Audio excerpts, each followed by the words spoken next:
Tual's abandoned fishermen are among the 2 million strong Burmese diaspora who have fled 50 years of growing poverty and political repression by the military government in their homeland.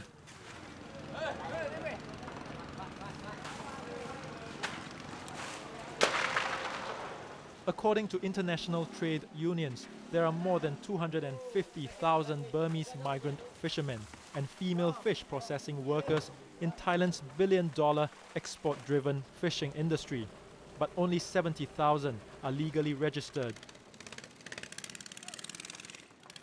The unions claim that the majority of workers have been trafficked across the porous Thai-Myanmar border and sold from agent to agent within the Thai fishing mafia.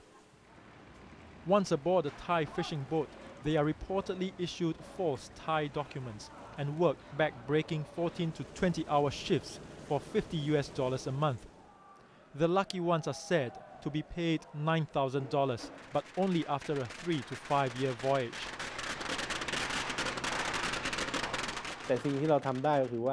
The only thing we know is that there are 13,000 Thai ships that are registered.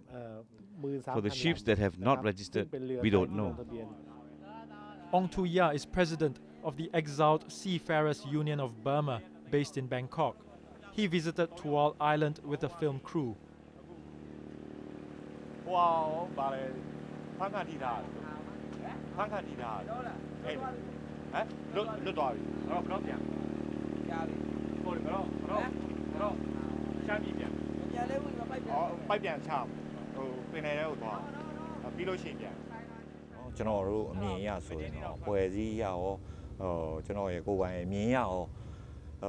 Thai captains and skippers are committing inhumane abuses against our Burmese seafarers.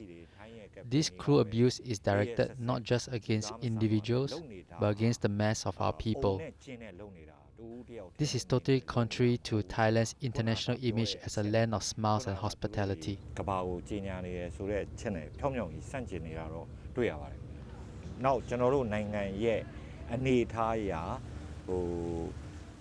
Our country's current economic situation is very poor and much lower than Thailand's. That's why the Burmese people are being degraded and exploited.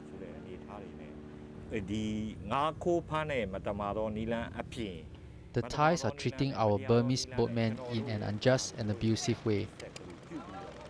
They torture our seamen, but their wealth and prosperity is based on us.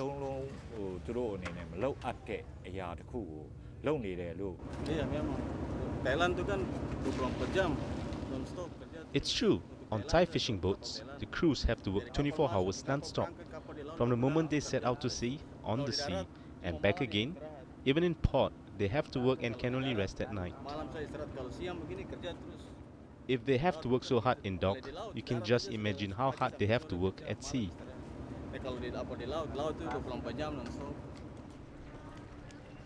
The Indonesian Seafarers Union, the KPI, is investigating the plight of Tual's abandoned Burmese fishermen.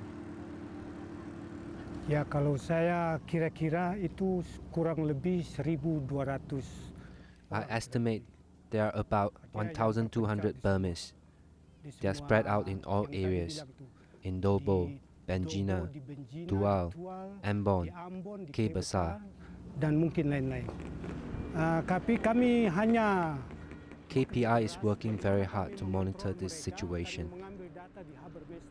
We get data and information from the harbour master, then we contact immigration, boat owners and employers and tell them to stop intimidation, beatings and crimes at sea. We are seafarers, they are seafarers, we are all human beings. Jadi kami semua sama-sama manusia, sama-sama pelaut. Kami pelaut, mereka juga pelaut. Mereka juga manusia, kami juga manusia. Itu dari KPI. Tidak ada orang langsung membunuh orang tanpa. It's clear these are crimes because no one can kill other people. Dia manusia, saya manusia. He needs to think that that's a human being and I'm a human being. We should live together. If a human murders another human, it's against the law. Indonesian law and international law is the same.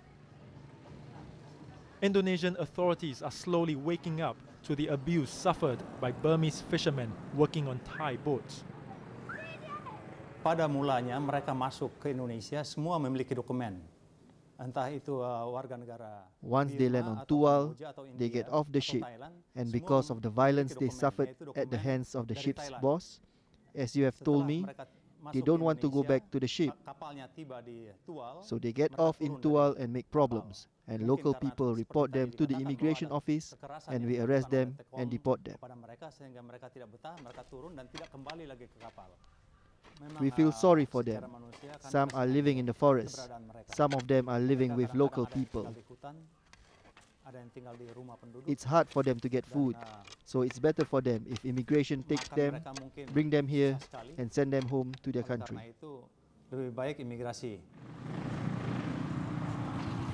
Despite its grand offices, Tual's immigration department only has the funding and resources to hold a dozen detainees at any given time. In a bitter irony, the department relies on the dubious goodwill of Thai maritime bosses to ship the deportees back to Thailand, only to renew the vicious circle. Ini baru juga yang satu nih. Ini Birma Thailand? Birma? Iya Pak. Satu baru lagi nih. Iya. Baru masuk lagi dia? Dari mana nih? Kapal apa dia? Kapal dia. Ya? Sama-sama kapal. Sama-sama? Iya Pak. Pio Mong Mong, 24 years old, jumped ship and hid on Tual for 4 months before being arrested. Ko Yasha has lived in Indonesia for 8 years and is clearly distraught at the prospect of being torn away from his local wife and 2 young daughters. He will try to come back. I have 2 kids here. One is 2 years old, the other just 1. Both girls. My wife has no job. I'm the only breadwinner. I feel so sad for my kids. I'll come back if they don't arrest me again. We will go back by Thai boat. We can't imagine what problems we will face.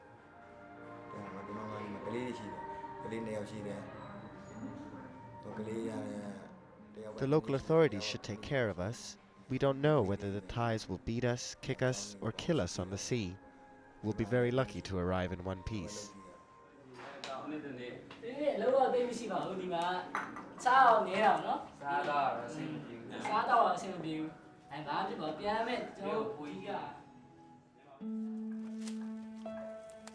However, for many Burmese, there is no final escape from the misery and slavery that washed them up this distant shore. And even in death, they do not get the dignity denied them in life.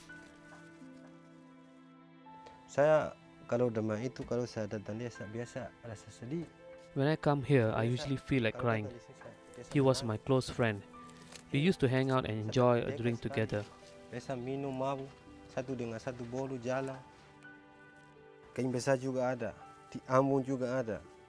There are about 700, perhaps 800 Burmese living out here.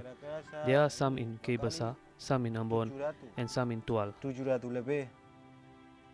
Masuk 800 itu orang itu. Di benjina paling banyak itu. Katong di Birma kalau mati bawa kuburan tu dong sembahyang. This man was a Catholic, so the priest blessed his grave. But I feel so much remorse for the other Burmese who died in Indonesia. Some of their bodies were burned, some buried. Anything can happen.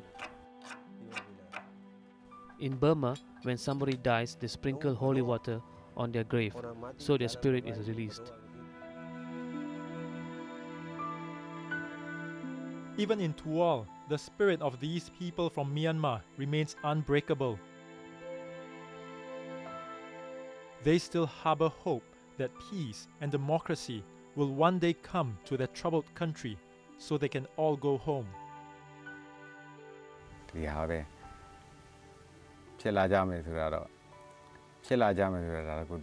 One day perhaps our dreams will come true.